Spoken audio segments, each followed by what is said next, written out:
Good morning, students. So now we are going to continue the chapter Landscape of the Soul, the concluding part of this lesson. In the last video module, we have learnt about the concept of Shanshu, it means fundamental notion of Taoism with the help of Yang and Yin. It means mountain and water. And the essential role of middle void, it means third element. So now we are going towards one short paragraph is given, another article, and in that the reference of the French painter, the name Dubuffet, that he mooted the concept of art brut in 1940s. This French painter, that he used that concept, which art brut. And here two concepts are here. First, for example, outside art, and at the same time, what was happening? Outside art was becoming the fastest growing area of the interest at the international level also.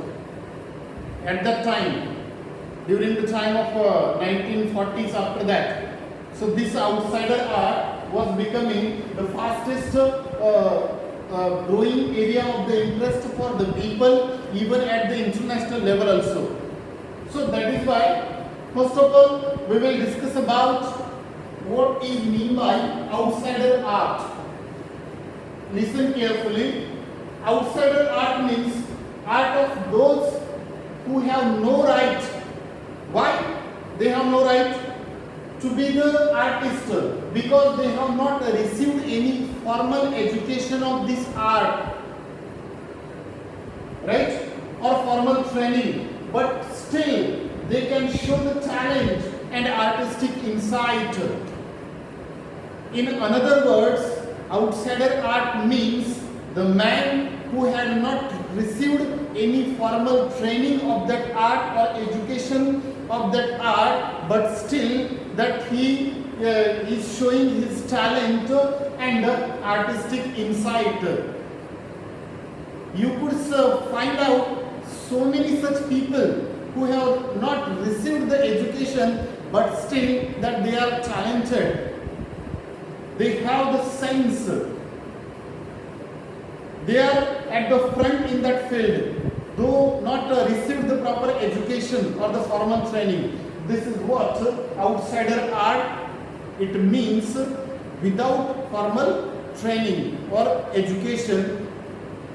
But such people, they can show their talent and they are doing, and plus that they are having the artistic insight, that is known as outsider art, right? And it was becoming popular in that in those days, national plus international levels. And one more that is example is given, that is art brut, like outsider art. Art brut or raw art. If we look at this word raw, you will come to know the meaning of this word raw art. It means works of art in raw state, not in a matured state, perfect, in raw state as regards cultural and artistic influence, right? Not that much matured or a perfect one. The work of art which is in a raw state and as regards cultural and artistic influence, that is known as art brut or raw art, right? So these are the two concepts: outsider art without formal training by the people, but those people can show their talent plus artistic insight, and this art brut or a raw art, the work of art in raw state regarding to the cultural and artistic influence. So then this man, then he talks about Nechan from India, and he was also untutored genius, just like outsider art. Untutored genius, but still he has created one paradise. Paradise in the sense that one garden that he has created named Rock Garden at Chandigarh. Right? This untutored genius has created one genius act, that is one creation in the form of a rock garden, and that is he created that garden with the help of stones and the raw material or the recycled material. Right? With the help of stones and recycled material that he used to that garden or that he created.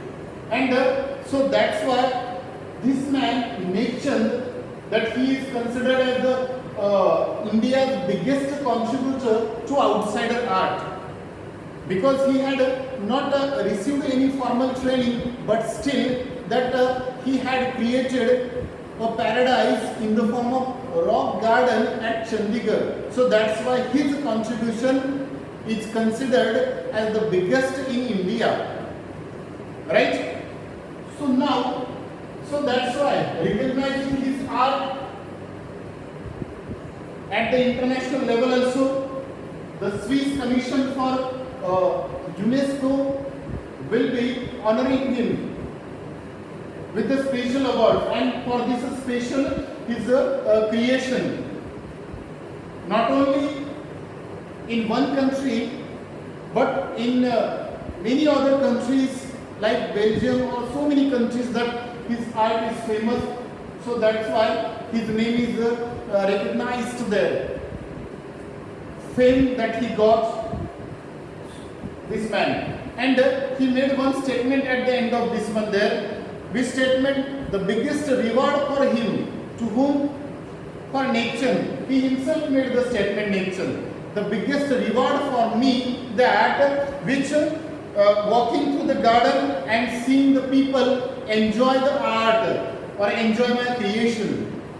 What is the biggest reward for this artist nature? That it means wandering, looking through the, it means going through the garden and looking at the people, that the way that they are enjoying my creation. That would be the biggest award for me, or that is the biggest award for this man nature, that he made the statement. And we know for any artist, any painter, any such man, poet, author, musician, what is the biggest reward for him? That is the audience, the support of the audience, the happiness of the audience, their relief, their joy. That is the biggest reward for that man. And the same statement that he made here. So in this way, that we have discussed about this chapter, that two art, Chinese view of art and the European or the Western view of art. Chinese views of art giving importance to the spirituality, inner sight, soul, all these things. And European art, it is a kind of imaginative, likeness is one of the feature, plus imitation, real imitation of the things. We have seen with the example of that blacksmith to marry the girl, that he painted a picture of a fly on the panel, lattice panel, to impress the father of that girl, and he did very well. So in this way, and plus the concept of Shan Shui, it means throughout the chapter, the writer wants to convey the importance of art. What is the importance of art for the people, for the human beings? Only the artist could see the inner beauty or the insight he is having. And in the very first example of Wu Zhaozi, Chinese, the writer has conveyed the meaning properly. That why for the emperor it was not possible to enter the cave. It was possible only for the painter. This is the speciality. What the emperor can do, that he could see only the outer appearance. But if we look at the inside appearance here, or the inner beauty inside, or that view, that is not possible for the emperor. He may rule over the territories which he has conquered.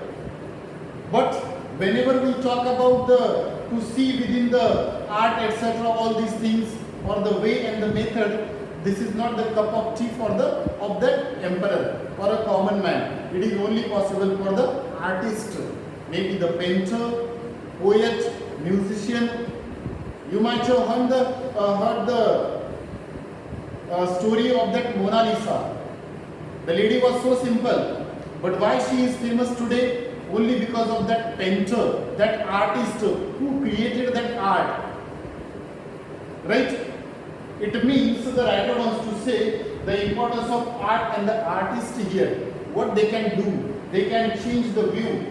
And when we talk about the artist, definitely he is having a special spiritual insight, plus understanding mysterious ways. Only the writer could understand, artist could understand the mysterious ways, right?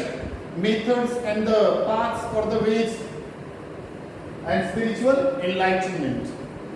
So all these things.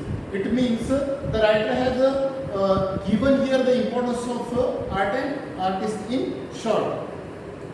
So that's all from me for today. Thank you and have a good day.